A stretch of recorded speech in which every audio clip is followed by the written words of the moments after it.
All right, we're back. Yeah, The baby. clock's turning. I'm Jared, I'm Josh. How y'all doing? and I guess you got to kick off. I got to do them in chronological order of what I saw this past week. Everybody's been talking about the Ric Flair 30 for 30. What did you think about it? I dug it. I really got into it. I think it's something that me and you'll probably both agree on. Mm-hmm. I've heard a lot of people talking about it and a lot of people freaking out about it. And I'm assuming that they haven't read the book and haven't Yeah, seen all the other stuff because the whole like floodgate of revelations, it's really not that big of a deal if you already know this. It's neat to see, but it's stuff you already know. stuff But has been done. yeah, the stuff I didn't know though I thought was very interesting. Like I had absolutely no idea about the rift between him and his folks. I mean, I knew that they weren't into it. I didn't realize it was quite the big deal that it was. And then the Reed stuff is new, but it I was think cool. that's what everybody tuned in for. Is like as much as these stories have been told again and again and again, everybody kind of that was the newest part of the story Yeah, was okay, showed up looking like an old man in TNA. Reed died. Ashley comes along, and that's luckily the happy end of the story that they get to put on there. Because I didn't, I wasn't ready for just how low it got. yeah, yeah. It got down. there You're towards the right. end. Yeah, you're right. Because It got pretty bad. there was some neat things that they did with it artistically, uh, you know, aesthetically. Yeah. I thought it was funny to see cartoon Ric Flair and Undertaker riding in the limousine together. I thought that was uh, unexpected I totally agree. I and like just that. We talked about that. I like the a neat animated a stuff. neat idea Yeah, to of the stories that you don't have you know video yeah, documented footage for. yeah. Make it up. Yeah, I thought that was cool too. Neat choice, and you mentioned Mm-hmm. aesthetics, and anymore that's all I care about. I'm so Mm-hmm. tired of the same. Every movie's the exact same script anyway. So now all I care about is people finding a unique way to Yeah. show it to me. Like, oh, cool! I haven't seen that before. Neat. The the quintessential Ric Flair story. You can go get High Spots a few years ago did of this 4 disc shoot interview not long after he left the company the first time, and he just sat down and he told everything, and Yeah, it was really good. It's just considering what happened since that disc came out, and yeah, now it's the end of that can get hard to watch because kind of like when he's talking about getting excited for Reed and telling some of those stories, like yeah.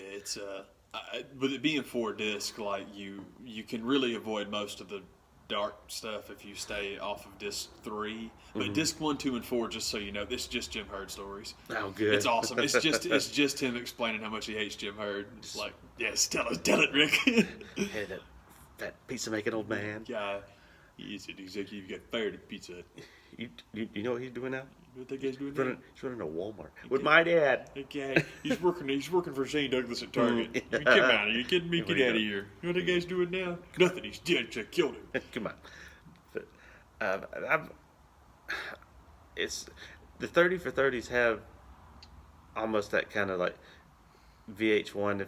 If anybody remembers watching the VH1 Behind the Music's kind of thing where it doesn't matter who they do, they make them interesting and they make it fun to watch. So it wasn't a shock Yeah, to tune in and like the Ric Flair story because even they've dabbled in some of the WWE stuff before. They did like it wasn't a 30 for 30, but it was the NXT thing a few years ago that was really good. So uh, when it got past most of the stories that everybody knew and I got into the Reed stuff, that's where and one of the interesting things as far as the early stories that was kind of interesting to hear from his first wife that I had never even seen before. And when you hear it's like the first couple minutes of the movie, his first wife is telling you that uh, he's a family man and loves his kids, but you can't trust him. It's like that's getting you in for what get you in store for what's to come, and still wasn't ready. David Flair shows up with his dynasty beard, looking rough, and some of the stuff he had to say, where he was talking about, I've got kids now myself, and how can you do that? How can you go out and live that way when you have kids at home? And it was just really, really hard to listen to, and it getting builds up to the Reed story, and that's when Triple H is like looking right into the camera and telling you, reiterating again, like Ric Flair is a consummate liar, worst of all to himself, and he will try to get you in and on the story, and you're kind of like, and I didn't really understand just how hard some of the stuff Reed was on. I thought, well, what's the big deal about failing the steroid test in WWE? I mean, Triple H just needs to sit you down and tell you, here's how to pass them. But when you realize, no, it wasn't roids, this was black tar, Colombian Bam Bam heroin, it's like, oh, Jesus Christ. So that is, just, and it's kind of like, what, it's I guess the elephant in the room, that maybe the reason that David Flair is still here is the fact that he got to go live with David Flair and Megan are still here, are the fact that they didn't have some of the contact with Rick that Reed did.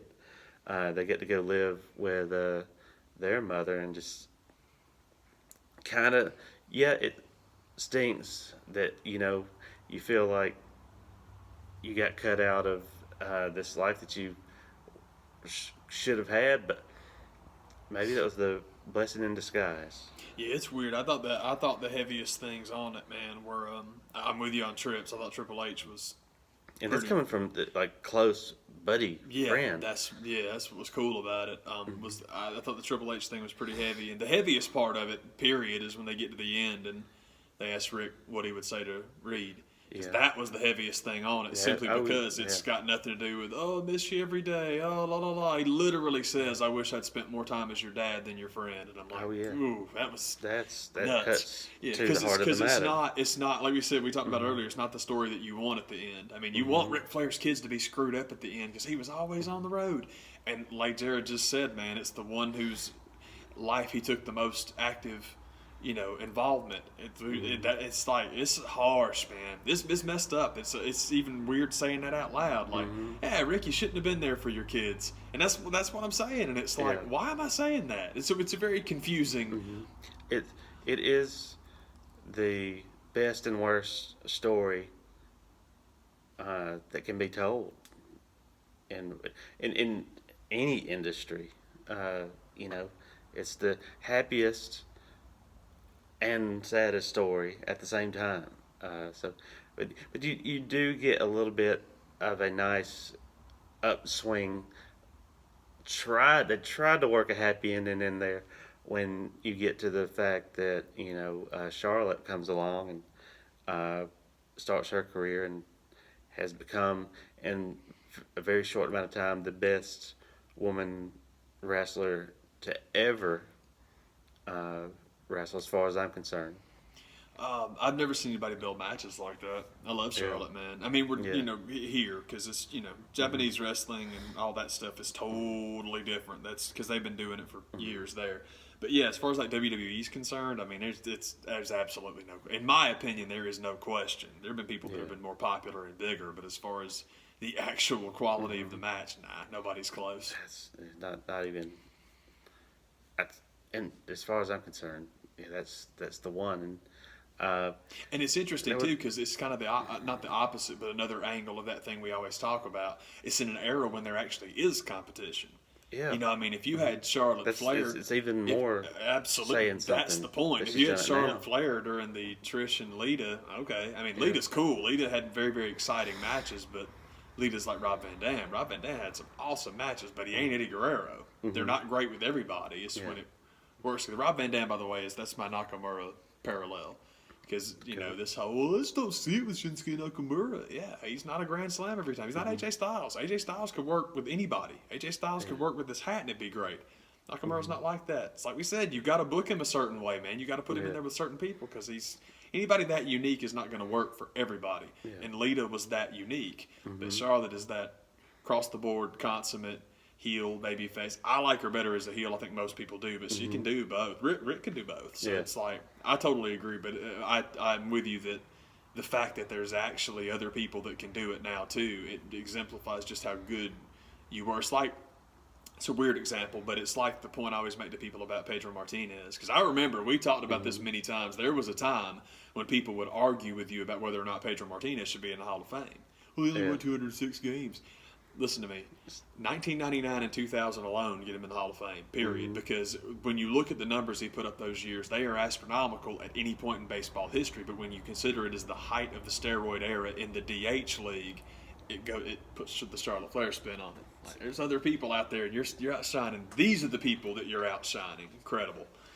But, hey, that's one of the, I guess, other people that it was kind of the surprise pop-up interview was Hulk Hogan that shows up midway through it, or maybe it was early. I don't remember exactly how, but it's that kind of over the moon kissing of the butt of Ric Flair. It was kind of laughable. Well, you can see where Bischoff gets it from. It was very much that after the fact apple polishing. Like, it was cool. I mean, Hulk's cool, but and I don't mean to talk junk about Hogan because I give him plenty of props because that's who I grew up loving. But at the same time, when he's just going so far out of his way to talk about Rick's the best. He's just the best. Like, well, you sure buried his ass every chance you could in 1998 in WCW, brother. My thing with Hulk was a little bit different, man. Because when Hulk is up there, man, this guy wrestled hundreds of Broadways. I've never wrestled one. He's clearly the best. Clearly he's the best. And I'm like, wow, Hulk, welcome to 30 years ago for the rest of us. The last man on earth that wasn't willing to say Ric Flair's a better wrestler than Hulk Hogan finally did. Awesome. It's consensus now. Yeah, it's official. For real, yeah, man.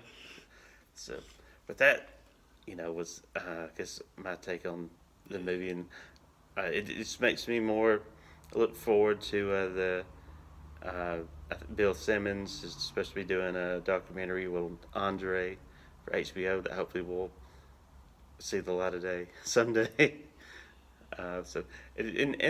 Maybe you'll get to that point where they do some other guys, from WWE on ESPN, but maybe it doesn't necessarily have to be ESPN. Just anybody else that wants to do that. I think there's a lot of stories out there that can be told that way that are interesting and neat. I know it's a guy that we always talk about and always bring up and all that stuff. And I know everybody's been clamoring for years for Blood and Sweat Sox to be a TV show or a movie or whatever. Mm-hmm. My Life in Spandex. Jericho's first book, I'm telling you, absolutely lion salts every other wrestling book I've ever read. So if we're going to get us a movie made or a nice story told, that one should be a mini-series. I swear to God, it is so good. So I'm with you. The idea of the ball rolling and getting more of these stories, that would be killer, man. Gets to come one of these days. It'd be cool, yeah, man. And it's messed up. That man's written 3 books since I haven't read any of them. I just read that first one, and I liked it that much. I need to get the other ones now. It was so good. I'm not ready to move on. Oh, God. It's true. It's very true. I make it out to see another movie. I went out to see the Thor, the Ragnarok. That's how I choose to say it. So, I thoroughly enjoyed it, just like most everybody did. That's another one with some of the just apple polishing that this movie is getting and calling it the single best Marvel movie ever made and that ever will be made. Like, pump the brakes on that. But at the same time, I'm the only person. Well, I don't know if you want me to include you in this or not. It's all good. I can feel you disagree, but I'm the only person I know that actually liked the first 2 Thor movies. I love the first one. I haven't seen the second one, but I'm with you on the first one. I thought it was great. Dug the first one. I thought it did everything it was supposed to do, and the second one, people just despise, but I think it was that bad. It's not Iron Man 2. Yeah, it was just in that time period where people were just waiting for that Marvel movie to come out to hate on, and that was definitely one of them. The pre-Iron Fist world. Yeah, Because a lot of people got the venom out of their system with Iron Fist because it's legitimately hated and apparently rightly so. But I haven't seen I think it's Dark my World. bad. Haven't seen that one yet. It's fine. It's skippable, but that they do a good job with catching you up enough on most all of them. Where I don't know, you could probably come in with this third one and get the gist of what's going on. I've had no problem with the ones that I've because Thor 2 kind of fell in that pocket where my idea, and I started this early, was to leave out ones that you don't just have to see because I was afraid of getting burnt out. Turned out I got burnt out anyway, but I finally figured out why I feel better about it now. I feel better going forward. But that's a different story.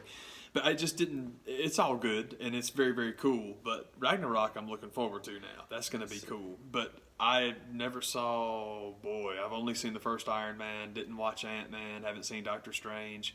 I don't feel like I'm missing anything like you're talking about. Whenever you jump back in the stream and start watching the story again, you'll figure it out. Yeah, it's not that hard.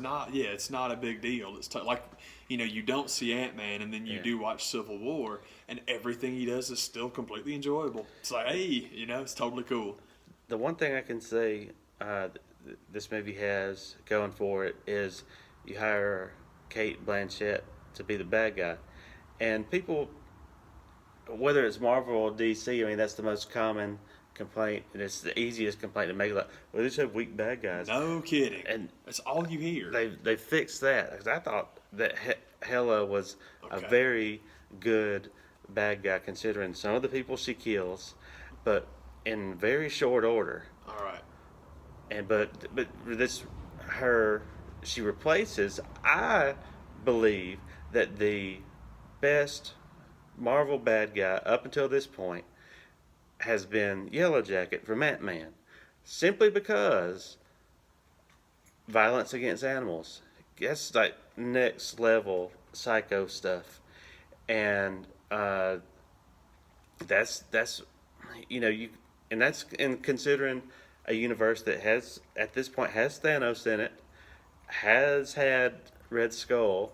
I would put him at the top of the list of the worst one, strictly dealing with just how violent and seemingly psycho this dude was. After that, probably would be Vulture. But I think Kate Blanchett showing up and being Hela has raised that bar. I can see that, and I will tell you why. It's something we've talked about, I think, many times before, and I've definitely had this conversation with my other comic book movie people. First of all, you got Kate Blanchett. Mm-hmm. You won. And I forgot she was in it until she showed up. Took me a minute, and I was like, oh. What chapter is this? Is this Thor 1? No, this is the third one, right? Yeah. Case closed. When you start a new series, you must spend so much time with the origin story on the good guy that you can't get to the bad guy. Can we please all just shut the hell up about how bad the villains are? You can't take time to build a villain until you've built the team. It has been the downfall of every single Fantastic Four movie, period. If you want a decent Fantastic Four, first of all, put it on TV. Secondly, do the Doctor Doom movie first, for the love of God. Yeah. Do the Doom story first, because the villain is more interesting to way more people than the good guy. Find me one, including Christopher Nolan's Batman, find me one comic book movie ever with a good villain in the first one.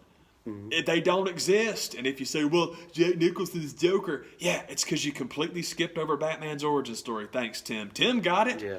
Tim understood it. He skipped over all that crap. It's unnecessary. The very first scene that you see that guy in, what's he wearing? The suit. Mm-hmm. Awesome. But that has been one of the craziest complaints to me. Because first things first, you're not going to see a movie about the villain. I know that's what everybody thinks they want till they get it, and then they whine and cry because it's not a decent story. let's stop. It's pro wrestling. Let's stop with the good guy and the bad guy and the hero and the villain. Let's just use the proper dramatic terms. Antagonist, protagonist. No matter what movie you go to see, it's about the protagonist. That's what it's about. The antagonist is the one that shakes the thing up and gets you all agitated. A movie where Victor Von Doom is the protagonist and Reed Richards is the antagonist is fascinatingly interesting. Mm-hmm. Neither one of them's the bad guy. Mm-hmm. Professor Charles Xavier and Magneto, same exact thing. It just depends on what way you look at it. But in the Marvel stuff and the Batman stuff, anything where this is the character's name and it's the good guy, you're not going to get the great villain until you get into the sequels. You're just not. You can't spend enough time on it. God, so that's awesome. I'm glad that it worked. It feels like one of the things that they've done, and kind of my complaint about this movie is kind of tried to rip themselves off a little bit too much with doing the Guardians of the Galaxy thing. Well, let's just do that with Thor. Thor actually of the Guardians or whatever of the Galaxy, and so that in doing that and trying to ramp up some of the comedy, I mean, my first complaint with some people I talked to about it, I was like, well, they kind of tried to make Thor a little bit of the wuss of the story. And I don't necessarily think that's such a bad thing, and it's not overdone to the point where it was like, come on, guys, move on to something else. But it was just the comedy ramped up a little bit too much with dealing with him.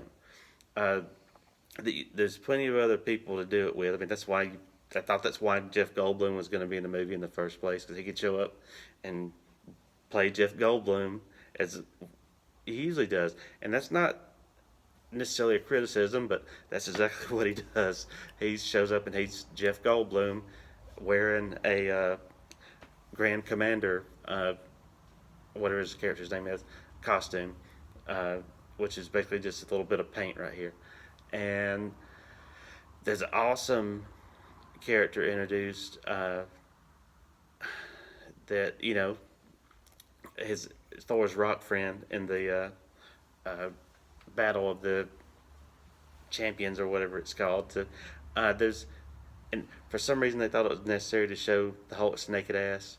I was like, that's supposed to be funny, but the point I'm trying to make is, you know, it was a little bit too comedied up, and if you ramp up the comedy that much, it's hard to really get serious at the end when Hela is showing up and is gonna wipe out Asgard, as you know, that's what Ragnarok's supposed to be. But all that being said, it's awesome and it's worth going to see, and I'll you know, go watch all the Marvel movies anyway, not necessarily the DC crap. Oh, that's my thing with Ragnarok. I told Jared earlier I am christening myself Petty LaBelle because I'm going to go out of my way to be the biggest prick I can possibly be, because the 17th, when Justice League opens, I'm going to go stand in line for an hour, get to the box office, and buy a ticket for Ragnarok.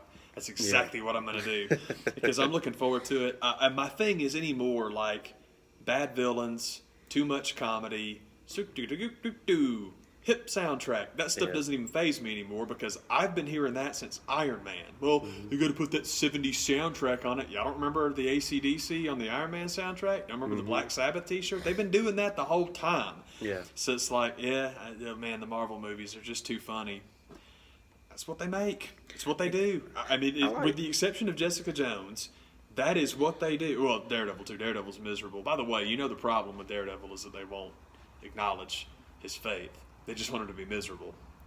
It doesn't work. That story does not work unless he's a Catholic, which sounds weird for a non-Catholic to say. But when you read it and you consider that Frank Miller made it what it was, it's a huge part of that character. So if you can't have him hanging out in the church, that's one of the things I always liked about Nightcrawler and X-Men 2, is that they left that in the story. It's a very important part of the story. I'm like, look, that's messed up. And essential to that's the thing we've talked about since day one, man. The switching races and switching genders, that stuff doesn't bother me a bit. I don't care how much they look like they look in the book, but man, you can't change the character. And that was our huge thing about the horrible Fantastic Four, which again made it bad because, well, let's make it about Doctor Doom. No, switch the villain just one time, please.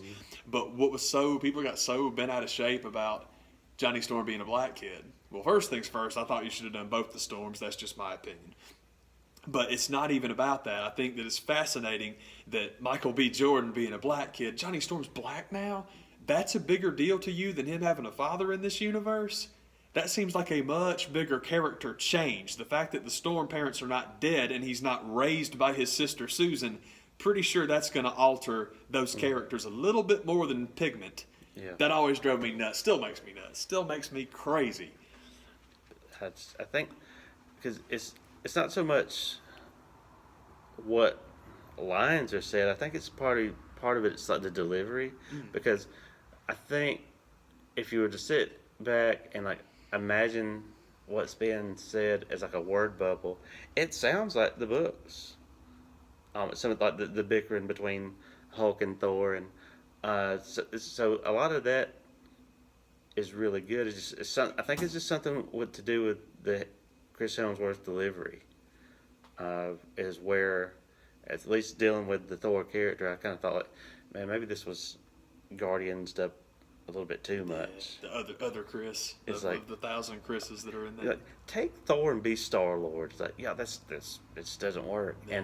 But what the movie leaves you with a lot of good signs of things to come. I think, because there's an awesome character that I really liked. That is Valkyrie, and you're kind of the rumors going around are could possibly be the character that goes on to be Lady Thor, and if that's the case, then I think it's awesome. But with how the movie ends, the end cut scene, I don't know how that's going to happen, because the end cut scene of Thor Ragnarok, the end cut scene in I don't know if it was a cut scene at the end of Guardians 2 or just one of the San Diego trailers that leaked. But basically, I think it was a trailer that leaked for Infinity War that kind of began with Rocket and the Guardians flying around in the spaceship, and Thor just kind of flopping up against their windshield, and that's the end cut scene that you see as what's going to lead to that. Because basically, I don't think Thor and everybody that made it off Asgard is going to make it in that ship, which basically leads me to believe, well, if that ship gets blown up, then surely Valkyrie's dead. Maybe not. Who knows? Have to wait and see. So, there were a lot of more rumors where I saw where they have the Grand Emperor, whatever his name is, Grand Goldblum. Yeah, the Goldster. His Baxter building of champions that have like all the faces carved in. There were a few people that claimed that they saw some characters that they thought were gonna be later in Infinity War, but I didn't see it. I thought they were really kind of just making junk up, because there was people that claimed that they saw a sculpture of Beta Ray Bill and Ares on the side of his building. I'm like, y'all, I mean, it just doesn't look like them to me. I'm sorry, but I'm just trying to look at it too literal, and actually, if I can't see what was in the books, and I'm not able to see it there, but they zoomed in on it and everything, and I was like, if that's what it looks like to y'all, then fine, but I don't see it. But that's one thing that I think would have helped the movie, is to see some other fights going on in this arena other than Hulk and Thor. It's like, wouldn't that have been a nice way to try to introduce some characters that you might see again? Yeah, instead of sticking them on a building and it's inanimate, you don't have to Yeah. point it out. Just say, that's a good idea. I'm with you. Especially when if they're supposed to show up and be a big surprise in Infinity War, I guess that's kind of what you're saving them for. But if you're going to just debut some of these characters just to kill them off, then at least let us see them a few times before. Uh, so that's my take on the movie. Is that definitely go check it out and see. But I just really think that the character of Helen, Kate Blanchett's like kind of raises the bar as far as what needs. And that's the other rumor too, is that she's supposed to take the mantle of Thanos, who always courts Lady Death. Yeah. And I think she's in the Marvel Cinematic Universe. She's gonna be in place of that. And Good. it's gonna be Thanos infatuated with Hela and seeking her approval that motivates him. And I think that's a good idea. Totally agree, because of who you cast to player, and also you don't need 9,000 more characters. Again, I'll go back to the point I made earlier about why you can have a great villain in the third one. Screen time is an issue. It counts. It counts. You can't. I know we all watch Game of Thrones and TV shows now, but remember, that's 10 hours. You can't take that much time. You get over 2:35 and people start to get itchy, and the theaters don't want to run movies that long. Screen time matters. You have to factor those things in. So don't bring a new character along. You have to build, and you're not gonna. There's nobody. Essentially, too similar to something that you already have in the first place. There's nobody you can cast that's going to be better than her, because she's the best actress that currently inhales and exhales. So that part's done. You've already got that's solid. So yeah, I think that's a cool idea. I like that, man. So that was just the other rumor that I remember hearing. There's like, that's going to be a good, and that's the other. You can't get hung up on they're changing stuff from the books. Like y'all, you know that going in, and especially when the changes are better. That goes beyond. That's nothing to complain about. That goes beyond the. Oh, they're too funny. Oh, the villains stink. I don't like it. That goes beyond that. It's like, if you're still complaining about them being different from the books, you're just plain dumb. Why are you giving them your money? Yeah. I don't see that at all. No, I love when they make changes, because again, it matters. Time matters. Time constraints are a real thing. And so long as you get the spirit and so long as you get the characters right, I love it. I think some of the changes they've made have been great. They called it Civil War. Yeah. You can't do that. Iron Man and Captain America fought each other, didn't they? Relax. But mentioning that was probably maybe another thing that I was expecting a little bit with the Thor Hulk fight. I guess everybody went in expecting another Civil War level fight scene that we didn't get as far as the number of characters that were on screen. I thought it was fine as far as it kind of went on a little bit too long. Kind of like, y'all could have done something else with this time. But at the same time, it was, worth going to see. And that's a silly thing to bicker about. Like, they gave me too much of a good time. Like, no, you could have done something else with it. And show me some other characters. I want to see them. I'm getting impatient. So basically, ultimately, Thor Ragnarok is a very cool movie. But they should have cut the check for Ben Grimm. Oh, absolutely. Yeah, that's what we're getting. That's what we're getting. Lay it down. They should have cut the check for Ben Grimm, get him in the Contest of Champions. That's what should have happened. I guess if when you see the character that gets introduced, you're kind of like, oh, well, they just wrote around didn't they? Oh, I've seen him. That's the whole thing. It's like, because that. But that dude's hilarious. That's the thing. It's like, you ever read the original Hellboy? Mm-hmm. It's Ben Grimm, but red. It's the same thing, and as soon as I saw it, I was like, "Oh, cool!" Because I, for some reason, cannot remember for the life of me the name of that character in Planet Hulk. No, I mean it is Ben Grimm. Yeah. It's just the Ben Grimm version in Planet Hulk, and it was the same thing. It was freaking awesome. He was black and orange. He was reversed, but it was great. And as soon as I saw that picture, it's like, as I was going to say when you mentioned his rock buddy, I'm like, "Oh, Ben, that we don't call Ben," because that's exactly what they did. And there's a perfect example of what we're talking about. My favorite example, I use it all the time, is that you have Steve Rogers, you have Tony Stark, you have Clint Barton. If you've ever read the Avengers, you know the two most important relationships in that whole book are Scarlet Witch and the Vision and Captain America and Hawkeye. Those are the two that matter the most. in the books. These aren't the books. And the thing is, the whole bickering, frustrated, man, you're a goody-goody, I'm not listening to you. That thing that you get with zippy, snappy Tony Stark in the movies, that's Barton in the books. How much better does it work having it be Tony in the movies? Yeah. It works so much better because the character is way more established. The actor is way more established. You get great stuff. That's a fantastic change. Another fantastic change, like we're talking about stuff that Ben. There was something I was going with. I don't remember what it was. I'm sorry. The turnaround on a printed funny book as opposed to a movie is not the same thing. So you can do more characters, and you have to do that if you're going to do the books, because I mean it comes out a lot more regularly. When you have a movie, it's like we've got to merge some of these things together and make it work and still get the same point across. It's absolutely true. Yeah, because the important part is still there. The dynamic and the friction. That's all you need. Yeah. It's great. I As love long it. as it's done right, then it's great. But when you can tell when it's not. Oh, yeah. But that's... Yeah, it usually says Warner Brothers on it when it's not done right. Absolutely. And that's one... And it was one of those kind of deals where there's a trailer... There was a trailer for...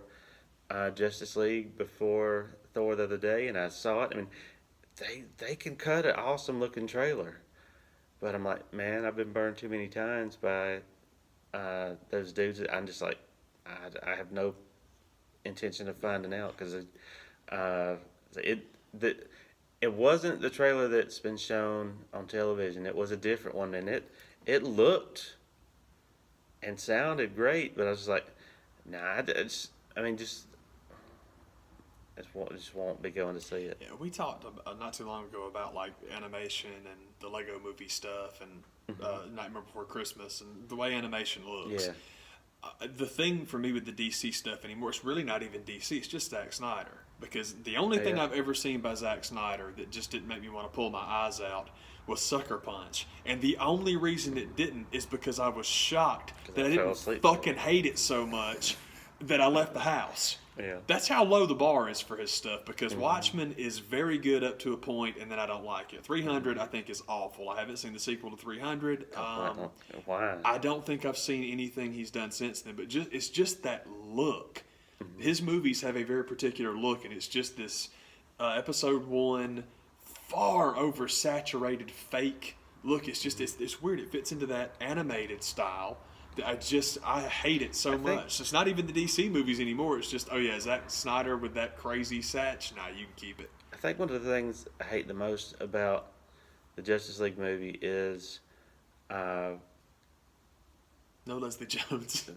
no Leslie Jones playing Cyborg. Yeah, that'd be awesome. I would go see it then. When the suit that the Flash wears looks like that's what's giving him the speed, I'm like, this looks... When the Flash's suit looks like the red Cyborg, and you're kind of like, okay, is this guy that fast, or is it the suit? I think that's a terrible mistake. Plus, that's a good point, man. From the get-go, you have the best version of Flash that's ever been done is on the UPN right now, or whatever it's called, CW. And so some letters to not use that actor and the actors from that story and merge the cinematic universe and television together is a terrible mistake. So that's too late to be corrected.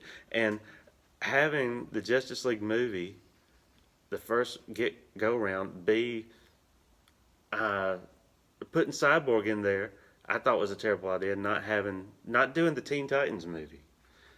So anyway, it's just one thing after another has gone for it.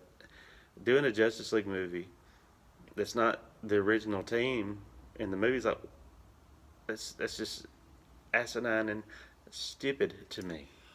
I have this grand holdout, and again, I don't know anything about these, but I know something I would love for them to do. And it's something I thought about them doing in the Marvel movies too, but I kind of don't want them to. I think, for DC, it's way better. How awesome would it be if bouncing back and forth between sequels and, I think it would be awesome to do your Crisis on Infinite Earths by merging the two. I think that would be just That fantastic. would be a good way to That do would it. be so cool because if Yeah. you had like what's his face Ezra, that kid, and Ezra I think Miller Grant Gustin, I think is the name Yeah. of the kid. I mean, how cool would it be to have them interact? And then, it would be. I think it would be super fantastic. Just this weird thing. How awesome would it be to get the Smallville kid to come back Yeah. and play Lex? Because everybody hated Lex so much in Batman versus Superman, but everybody Right. loved You that could dude. fix that real how easy. how Yeah. neat would it be if then that's how you fix that? Is like, oh yeah, that Lex Luthor, Yeah. no problem. But get Eisenberg to come back and have the Luthors meet each other. Need to and kill have, him. Like, yeah. I can't remember that kid's name, but dude, have him- Michael Rosenbaum. Thank you, Michael's. I thought that was right. Have him, execute him on screen. People would love it. People like that guy anyway. And they love that character. That'd be a huge boost. I think that'd be awesome if that's ultimately what they're trying to build to or trying to get to. That'd be sweet. God, that would be sweet. Is it? And you get Supergirl in there that way too, because everybody likes that. Man. People really like her, so that would be awesome. She's Flash and Supergirl. The two best things going on TV as far as I'm concerned. Man, the shows are so good. I mean, it just what the movies that put us through it wouldn't be worth it. I can dig it. It's not worth it. I can dig I'll it. just enjoy the shows and let them be their thing. That's cool. The idea. So I'm like that with the Marvel stuff, and that is all the same universe. But Yeah. them keeping each other. The only crossover that I want is I do think it would be. I would love, and I don't know if you can do this because I don't know what the pay scale situation is like. But I would love it if after Infinity War and when Clint's dead, I think it would be awesome if you then literally, and I know I'm falling into the trap, if you got to make the book, but seriously, just take the principle, the idea of the, I can't remember the doggone name right now, it's terrible, Matt Wagner, I think that's wrong that I've said it, but anyway, the Marvel Now Hawkeye stuff, dude, set that character in that universe and get him and get Kate Bishop in there, and then you've got your new Hawkeye as well. Yeah. It'd be great. That'd be so cool. And you actually add a little bit of fun to those shows because Jeremy Renner is not a sad sack. But that would be cool. And just do the first one. Make it real quick, and then you can just do one season and then move the Kate Bishop character back into the movies. And because Yeah. I think that I think that one of the Phase 4 or Phase 7 or Phase 6000 or whatever it is, Whatever they're up to let's call now. it Phase 9. Like Title I've 9. lost track of what phase we're in. Let's call it Phase 9 for Title 9 because you're going to get an all women's Avengers movie, and it's going to be awesome. Okay. It's coming. That's going to be awesome because I am hoping, my ultimate goal is I want Scarlet Witch to be the bad guy. Because now Yeah. that, by golly, is a protagonist, and that what it does is you can eliminate Stark without killing him. That's a big goal. Everybody wants that. God, who else do we need to replace? We've replaced Hawkeye. You've replaced Thor. I think Yeah. that's a great idea. I hadn't thought of it at all until you said it. And I'm like, Oh. God dang, that's a good idea. After Captain America, after watching this movie, Thor's the next one that's going to go. Oh sure. Oh dude, I wasn't sure he'd even be there. But yeah, it's Yeah. like Thor and Hawkeye are gone. Captain America, those guys are goners. Yeah. Because those guys are going to die on screen. Yeah. Iron Man's not going to die on screen. I'm hoping that Wanda is going to House of M his rear end into oblivion because could work. remember the shell that sat the name they were staring at underneath the bed for all that time. Wanda hadn't forgotten. Wanda doesn't like Tony, and that's been the whole thing. Well, Tony was right about Wanda in Civil War. Tell that to her. That's where it's going. I swear, I hope that's where it's going because Tony is awesome and we all like him and he's cool, but Wanda doesn't like him. Cool, that takes care of that. Yeah. I think that stuff is pretty awesome. I think you can do some neat stuff there, man. But I had it all worked out. I remember now at all what it was, man. But you can replace all of the guy characters with girl versions of those characters, and it would be kind of cool. But I would love, that was my idea for like, well, you got to get the X-Men and the Marvel stuff. Well, House of M is the best way to do that, but you can totally do what you're talking about with you've got Ben Grimm in the universe now. You just don't call him that. Yeah. You can do the same thing. There's the whole deal. The best thing about having the X-Men and anything is Wolverine. No, it's not Wolverine. It's Magneto. You've got that with Wanda. It's the exact, you can do the exact same thing that you wanted to do. But my crossover there was if you did, that would be cool to replace the kick-ass Quicksilver kid with the one from the X-Men movies that everybody loves. Yeah. That would just be awesome. Just like next day, pick it up, middle of nothing, and Wanda just goes on like it ain't no thing. Yeah. Nobody even acknowledges the change. No one, they don't care. Yeah, Yeah. just go on like you just jump right in there. But I hope they do keep them apart, just because I like the idea of the story. But just have the Avengers just do it that way. But I hope that they really seriously switch some stuff up. And, getting Doctor Strange in there, getting Captain Marvel in there, getting cosmic level neo-god characters involved. Or you can do whatever you want to. So I just think there's a lot. It's more than any of the DC stuff. I mean, that's one of the good things about even the, Thor Ragnarok. It leaves you with a lot of stuff to look forward to. Yeah, the DC stuff doesn't leave you with much to look forward to. I think at the walking out of the theater, that's why you pay to go see it. Consider it's what looking forward. Yeah, considering their series, and that's the idea. Yeah, yeah. I mean, it's just they really are extended television episodes. So yeah, you're supposed to want to see the next one. Yeah, totally agree. It really. It's the difference between a storyline, whether has WWE or Marvel or whoever it is. You can tell they have a plan and something that they're working towards. You might like it, you might not, but it's not just them flying by the seat of the pants. That's what DC does. That's what at certain times maybe WWE has done. But if it's not Brock Lesnar's championship, that's what they do. Yeah. So, but that's a good storytelling, and that's what I've been trying to say. I guess you got to have the end first. If you don't know what the end is, you're lost. Yeah. You can ride around problems that pop up, but as long as you get, as long as you know where you're going. As long as you get to that climax, then you're good. Yeah, as long as you know where you're going. That's the story about J.K. Rowling, man, is that she wrote like the last 3 chapters of Harry Potter and had him in a book the entire time, or a box, had him in a box in her house the entire time. Like, right on. No wonder it worked so well. That's the way to do it. Yeah, man. So, that's the two things that I got to sit down and watch this past week, and it's taken up way too much time to even get through 2 of them. Shoot, it's all good. So Raw was in Atlanta tonight. And we both skipped it. Yes, we did. And Lord, I'm glad we did. I guess it's different. For what was advertised going into the show, I was just kind of like, man, it's stuff that made me want to go buy a ticket. I completely agree. Maybe next time. My one thing I was hoping for about Raw coming to Atlanta on Monday is I was hoping that Roman Reigns would get to be at the Tech game on Saturday, and he was. So I'm happy about that. That was totally awesome. That's the only thing I was hoping for. We talked about that. We figure out I'm glad that Shinsuke Nakamura came to WWE because now I have my action figure and they can do whatever they want to with him. Same thing. Monday, the Raw in Atlanta, cool. All right, Roman got to be at the game. Cool, man. Yeah.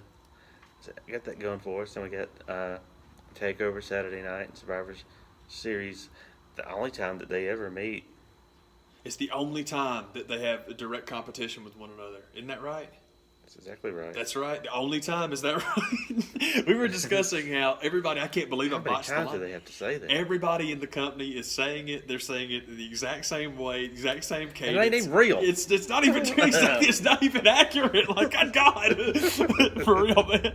Until we do it again. The big reveal that Triple H is the 5th member of Raw. I don't care. Yeah. That would be a big deal. We don't care. And until somebody gets the meningitis, this is the only time that we're ever going to meet again. Yeah, this doesn't matter. Now, I would AJ Styles come over and help our pay-per-view show. Yeah. Now you know where I want everything to go. This is my WWE version of no, Wanda's got to be the bad guy because I will. No matter what Marvel pumps out, I will make it fit my means. Yeah. And it's the same thing with WWE.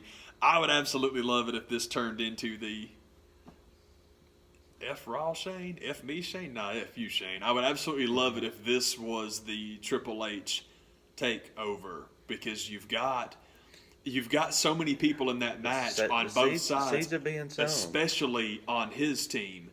that could flip that switch and really get that going, particularly if the whatever the heck they're called, man, Red Dragon and Adam Cole. Undisputed Era. Thank you. I forget that every time. Every time I hear that, I'm like, oh, Undisputed cards are awesome. Yeah, dude, it's cool when something can kick you. Oh man, you know what I haven't bought in a while.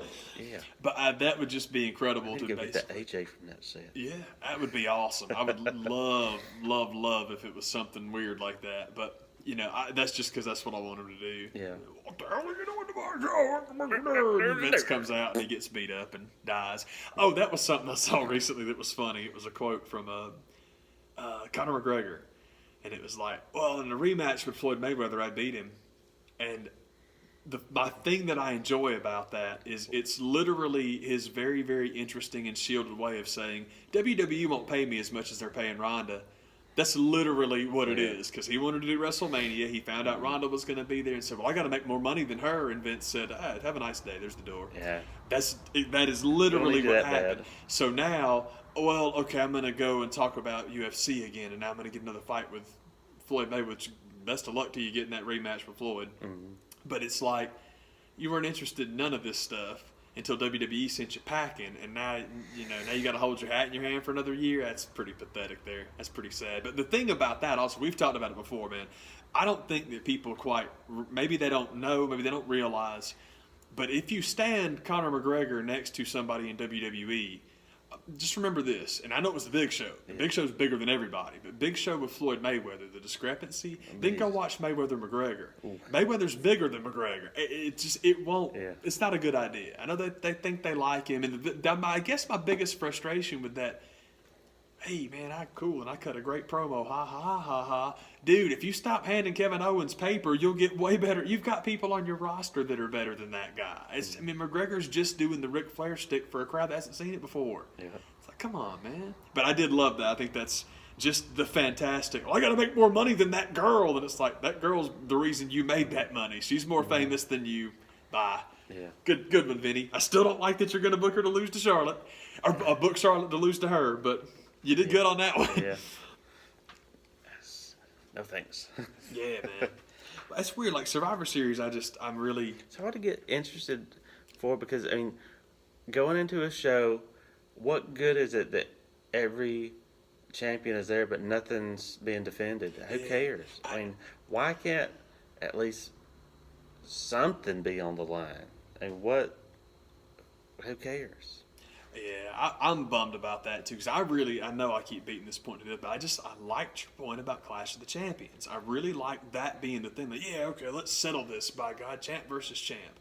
And in the original version of the story, Alexa Bliss beats Natalie Neidhart and then challenges Natalie at Clash of the Champions, which you can then build as a literal thing. Mm-hmm. And what's cool about it is you get several things out of this. One, I think that unified champ Alexa Bliss is something they want. Two, I think it's something her fan base would be really excited about. Three, we already talked about the travel. It's not like you got to be on every show, just alternate. Mm-hmm. You're on Raw this week, you're on SmackDown that week. The travel might suck, but I think Alexa's got some buddies. Worse than it already is. Yeah, I think she's got buddies on. But it's just going to Charlotte instead of Atlanta. Yeah. And so I don't know if, I know that. Who is she tight with? I know she's tight with Nia, which she can get a ride with Nia to Raw shows. Yeah. There's somebody over there. She was on SmackDown for a long time. She's got to have some buddies over there. Naomi or Becky. Becky's a sweetheart. She'll give her a lift. I think you could pull it off and do it. The thing I also like about it is, again, I despise Alexa Bliss, but by golly, if we want to make money off of her and we want to we've talked about this before, and I will stand by this. I'm biased as crap against things that things that I like. Things that I don't like them. But if it's how you want to make money, you tell me and I can make you money. Because here's the thing. If Alexa's who you're pushing, that's great. If you want her to be unified champ, that is great. Clash of the Champions, you have the two women's champions go at each other to unify the belt, and it's a main event. She gets to main event a pay-per-view. That's cool. That would have been such a cool thing, and they could still do it. It's just my only frustration now is I was really excited about it being Natalie because of her status as a vet and the fact that Alexa can beat her and get elevated and get good work. Mm-hmm. They're going to do the exact same thing I just said with Charlotte, but unfortunately where Natalie's veteran status will stay here and beating her elevates Alexa. Beating Charlotte elevates Alexa too, but it's only because it knocks Charlotte down. Mm-hmm. We've seen it 3 times before. I've said this for a long time, and I swear to you I think it's what they're doing. It is just the collector, the contest of champions. They are making a list of people for Alexa to beat. This will complete the 4 horsewomen. Then you get Paige, and that will complete the women's revolution because she already beat Emma. And then you get Asuka. That's it. That's what they've been doing. What else could you do? That is what they've been doing this whole time. And yeah, I think it sucks. But if that's what you want to do, I love the idea of that unification match headlining Clash of the Champions. I think that's a cool idea. I wish it was Natalie. It's probably going to be Charlotte. But you know what? If they keep doing it, I still think it's a cool idea. Cool. I think that's a cool potential thing. But I'm not looking really forward to that match because I'm with you. I think that Charlotte's going to win tomorrow night. I think it's going to be Alexa and Charlotte at the pay-per-view. That just kind of bums me out. Yeah. But, the only one I was looking forward to was Brock and Jinder. And now I don't even get that, and it bums me out. Oh, daggum it. Oh, but yeah, because again, I think that Brock is, I think he's cool. I just think that he's so protected, and just the way that, and it's all, I can tell you why I think it's silly to do it with Brock, but the primary thing is, all y'all folks want to do is fuss about Roman and whine about Roman and complain about Roman and bitch about Roman. Why do you think Brock's untouchable now? So that in April, when he gets touched, you feel it. Yeah. It's as simple as that, and that sucks. I just think that kind of sucks. I think it would be a lot funnier for Jinder Mahal to beat him. And and like we said, and I'll stand Especially by. considering that nothing's on the line. That's the Universal title. He's still going to have that, and then he can go right back to kicking the crap out of everybody, which is how he was going to be booked anyway. That loss won't mean anything because the belt it's not on the line. You go right back, you beat up Finn Balor, you beat up Samoa Joe, you beat up whoever they start feeding to him, whatever. Excuse me. That would have been cool. Now, he gets a good match with AJ Styles, which is nice. He gets a win. AJ gets beat up. Jinder invokes his rematch clause and takes the belt to India. That's what I think they're going to do. I totally think that's what they're doing. And, boy, people get mad when you suggest that. I'm like, look, man, I'm sorry you got so excited about AJ winning the title. I am merely explaining to you why I'm not. Because I don't believe for 1 second it's going to, oh, man, nah, because him and Nakamura were in the ring in Italy the other night, and the people started chanting WrestleMania, and it's going to happen, man. They just booked the WrestleMania main event for us. Well, you can still do that. I think those guys have the title. I think those guys wrestling each other at WrestleMania in New Orleans is the reason they were brought in the company in the first place. But it ain't going to be for that belt. Why does it have to be for the title? And it shouldn't be. I completely agree. It was the thing. Man, do you want to see these guys at WrestleMania for the belt? No, and I will tell you why. You can put that belt with any match, and that gives you yet another main event. If the card says Styles versus Nakamura, that's a main event on any card, anywhere on this planet, at any time, ever. You don't need it. Brother. You don't need it. I totally agree. Save the belt for somebody that needs it. You don't need it for that one, man. I like it. I think that's way cooler. That's, it's just, with all the stuff to not look forward to now, I guess, it's the same thing. Every time there's a weekend with a takeover show, I'm like, man, that's the show I'd rather be at if I was in Houston. I completely agree. That's the show I'd rather go to. Completely agree, man. You got a World Series championship and the return of War Games, man. Houston put up with a good year. Houston put up with a lot of crap earlier this year. For such a bad year, that's a good year. That's it. That's the way to say it right there, man. As bad a year as Houston had, you've had a great year. That was awesome, man. I totally agree, man.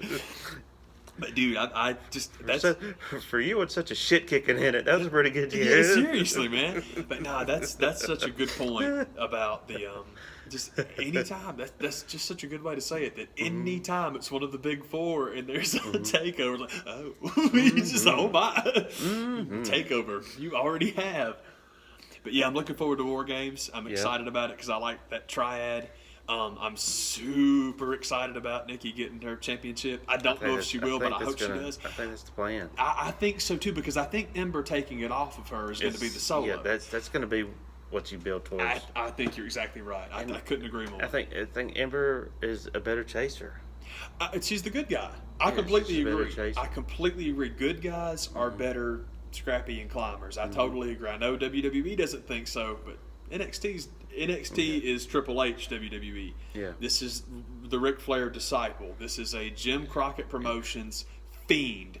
He knows old school. I'm hoping that's where you'll see people get more behind Jinder Mahal. I think he's going to be a better chaser. I think than what. At least give you some build up Yeah.